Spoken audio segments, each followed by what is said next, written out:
Check sound, check sound.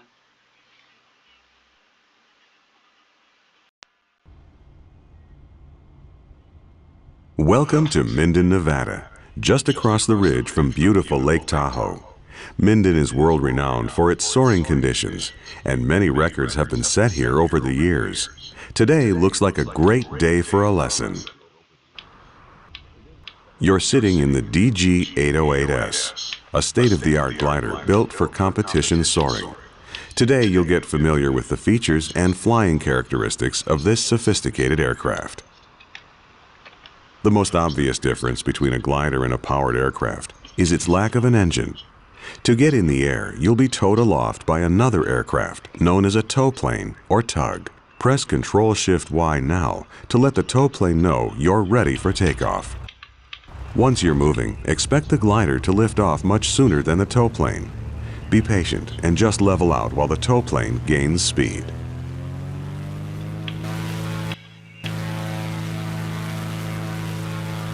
There you go.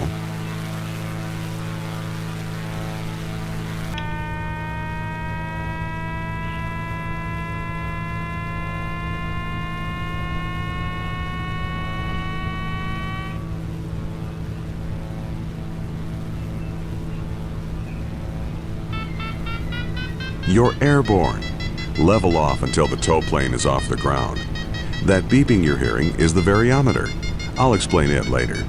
There he goes. Just stay right behind the tow plane. Don't get too far above, below, or off to the side. If you're not careful, you can pull the tug off course. Done properly, he won't even know you're there.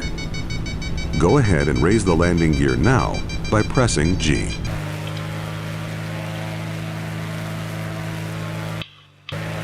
Visualize a box around the tow plane and try to keep the glider in that box at all times.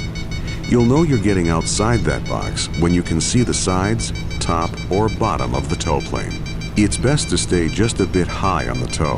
The wake from the tow plane's wings flows downward, so staying high will keep you in smooth air.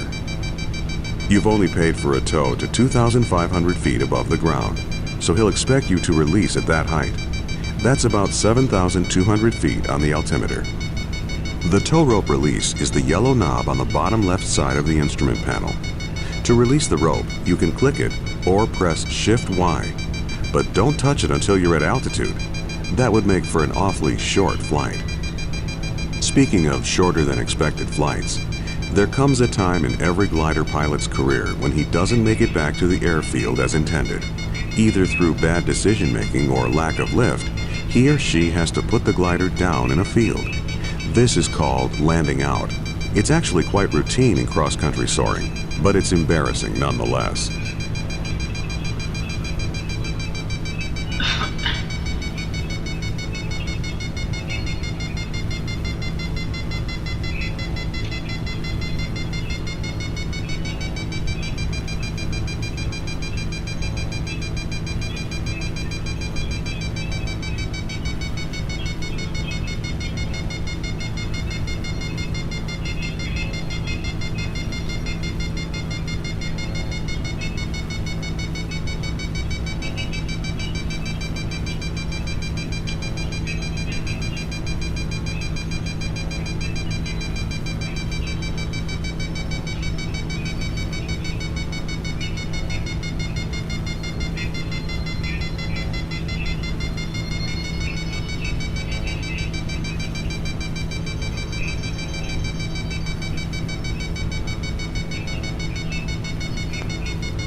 Okay, you're nearing 7,200 feet. Time to release from the tow rope. Pull the yellow knob to release the rope, then make a gentle right turn.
Nicely done.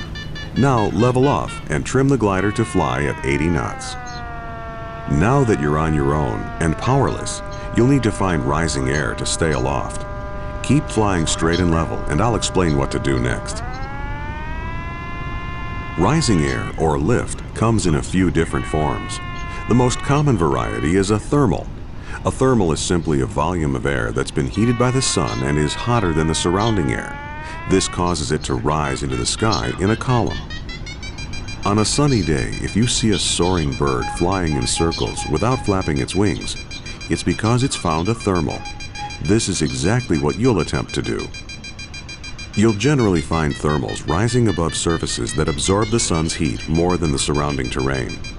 Plowed fields, rock outcroppings, or concrete areas are always good bets. There's a large thermal over the fields just west of here.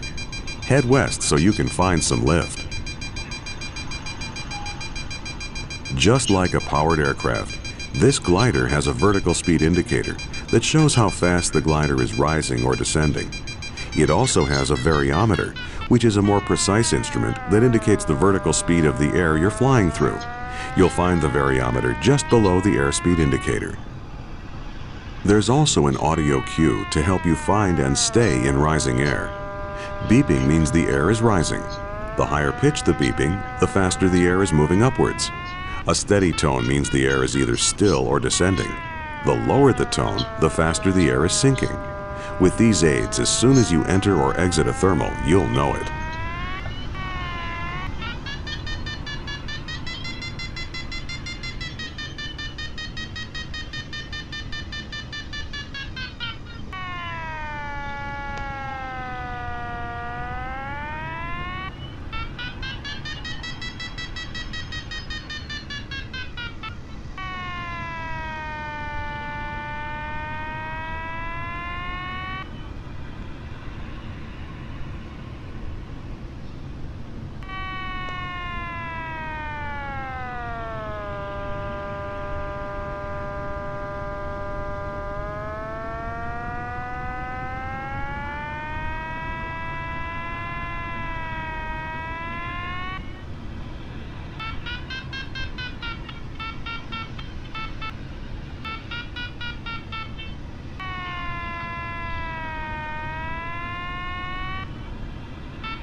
Okay, feel that turbulence?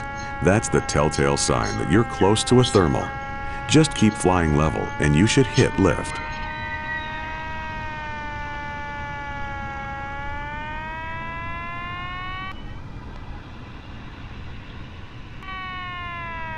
Ah, there it is. Now fly circles inside the thermal to keep gaining altitude.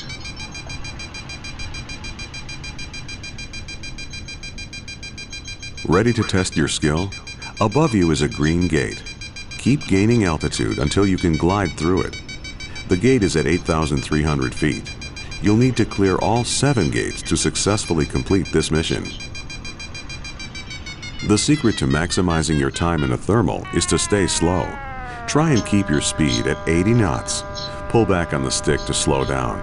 You should also be using a lot of rudder in your turns to keep the wings as level as possible.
Nicely done.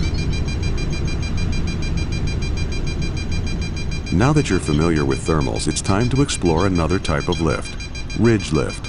Fly west towards the mountains. There are 3 more gates there for you to fly through.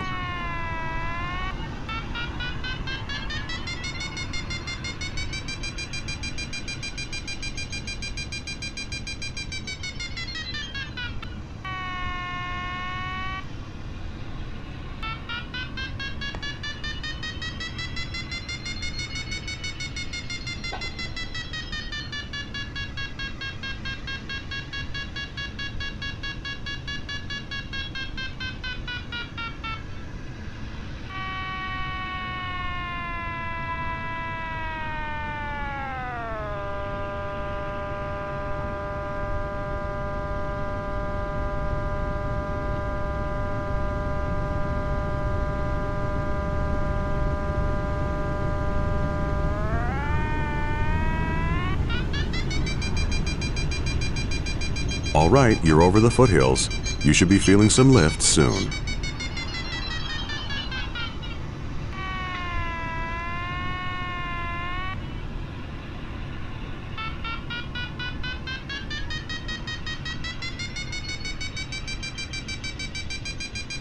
Ah, there it is. Nice smooth ridge lift.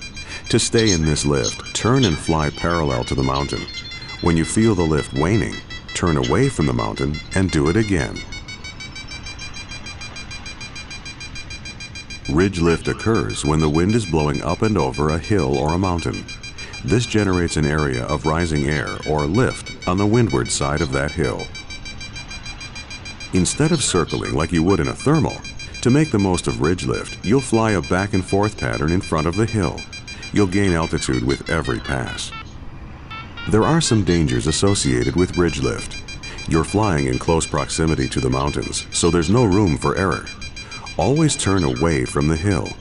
There are also turbulent areas of downward moving air on the downwind sides of hills and mountains. This sinking air can drag you right into the hillside, so always stay on the side of the mountains that the wind is blowing from. See the series of gates along this ridge? Keep climbing until you can clear them all on one pass.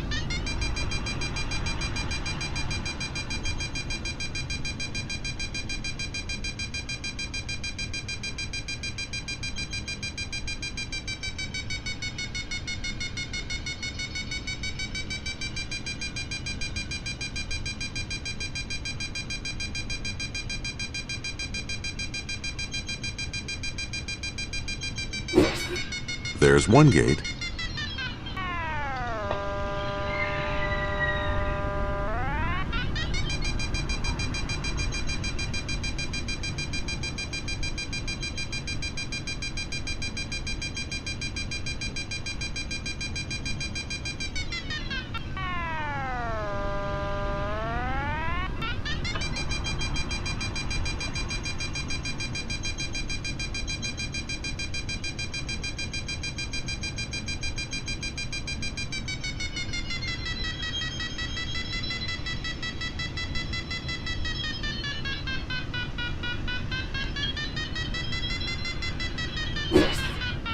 Good job.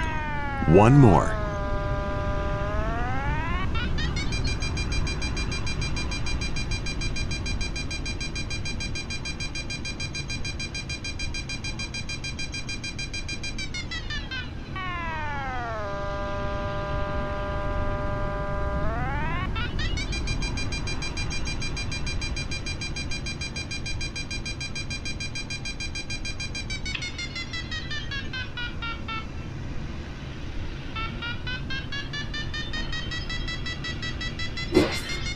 Nicely done.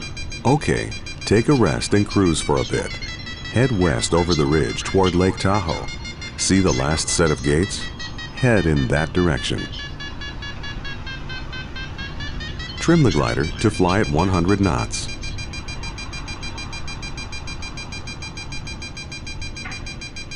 You may encounter some sink on the other side of the ridge. Just head west. There's plenty of lift on the other side. The last type of lift to know about is wave lift. Wave lift is similar to ridge lift, except it occurs much higher up, above and behind the ridge line. When air is disturbed, it acts a lot like water and creates ripples and waves.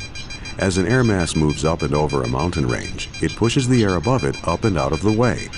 This disturbance causes a wave motion that can extend out many miles. This is wave lift. Keep in mind, though, that the air masses between the waves are sinking. Many soaring altitude and distance records have been set after finding a good wave. It's a rare day you find a good wave, and today the winds are just right. Just keep heading west and watch for smooth rising air.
Okay, there it is. A nice smooth wave of rising air. Slow again to 80 knots to get the most out of it. The waves run parallel to the mountain range. You can climb in the wave, flying a pattern much like you did on the ridge. Or you can just keep flying straight along the mountains. Try and line yourself up to fly through the next set of gates. The first gate is at an altitude of 14,700 feet.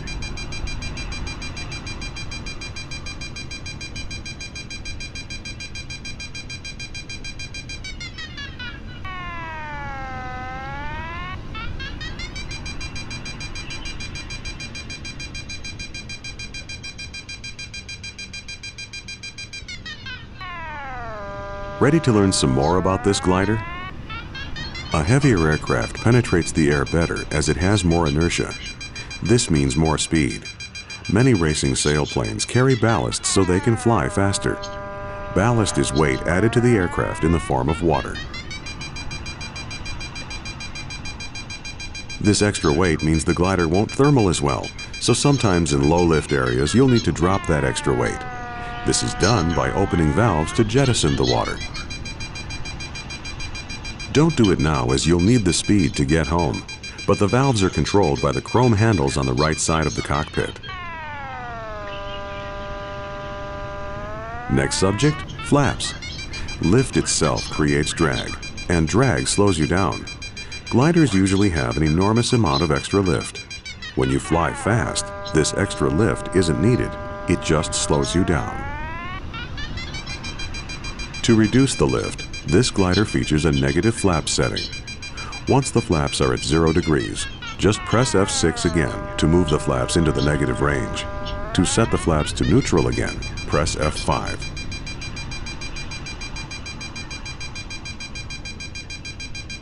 Another way to reduce lift in gliders is by using the spoilers, vertical plates on top of the wings that can be extended to spoil the lift and cause drag. Spoilers are generally used to slow the glider down for the descent and landing. Modern gliders are so efficient that you have to do something to coax them to the ground. In the DG808S, the spoilers are controlled by the blue handle on the left side of the cockpit.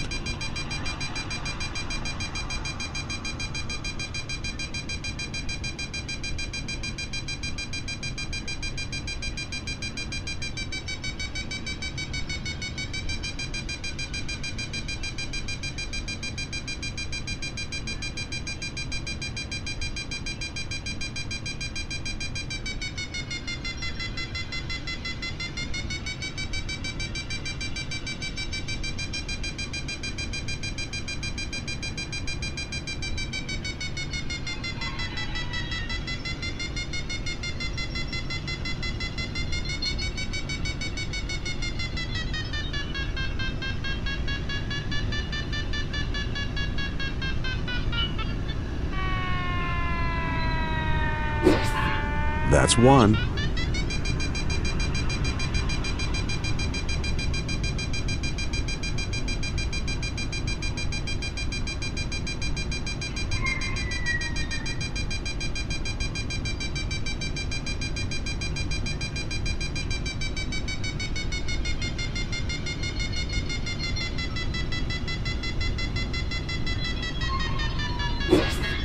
And another. Very nice. One more.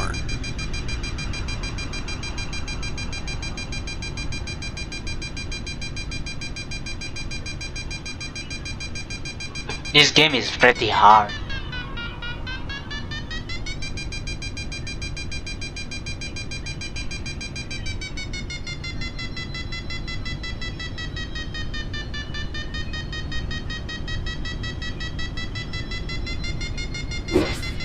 That's it. Well done. It's like magic, isn't it? No engine at all and you've climbed this high. You can either keep soaring this wave or head back to Minden. It's up to you.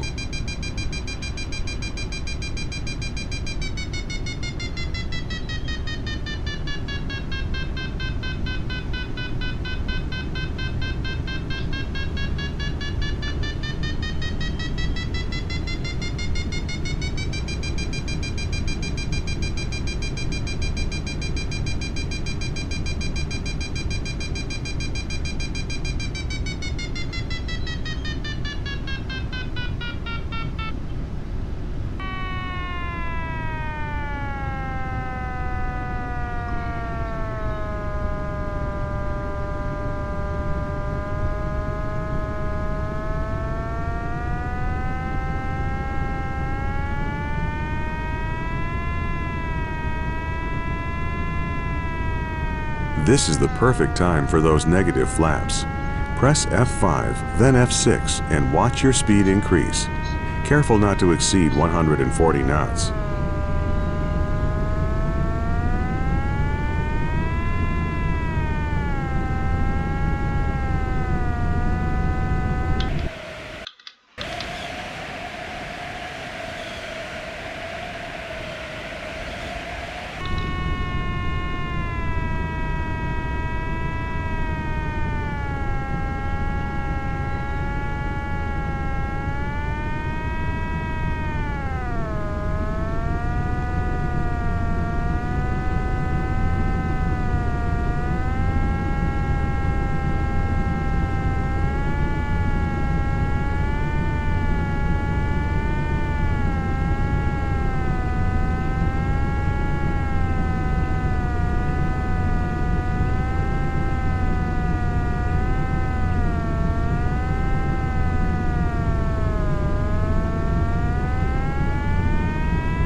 All right, almost home. With this much extra altitude, you'll need some help getting down quickly. Fully extend the speed brakes by pressing the slash key and lower the nose to maintain at least 80 knots in the descent. For now, head right over the airport. That way you can make sure the runway is clear.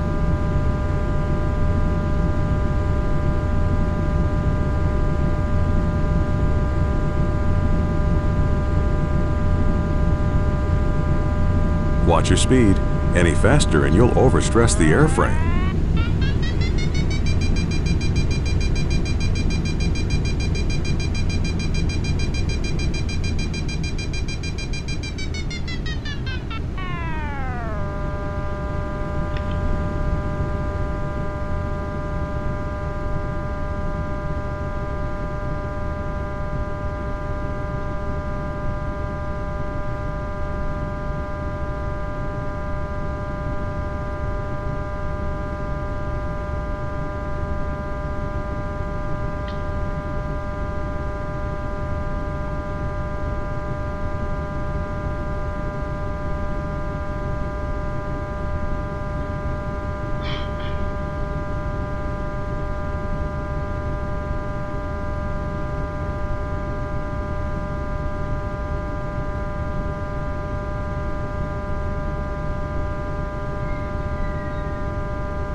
Approach the airport from the north and land on runway 12G. Use the grass strip so you're not in the way of powered aircraft. Time to line up with the runway before you lose too much altitude. Retract the speed brake and make sure flaps are neutral by pressing F5. See that small grass strip next to runway 30? That's where you'll put it down. Looks clear. Go ahead and turn north. Go ahead and dump your ballast if you haven't already. Turn the chrome handles on the right side of the cockpit.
Oh well, close enough.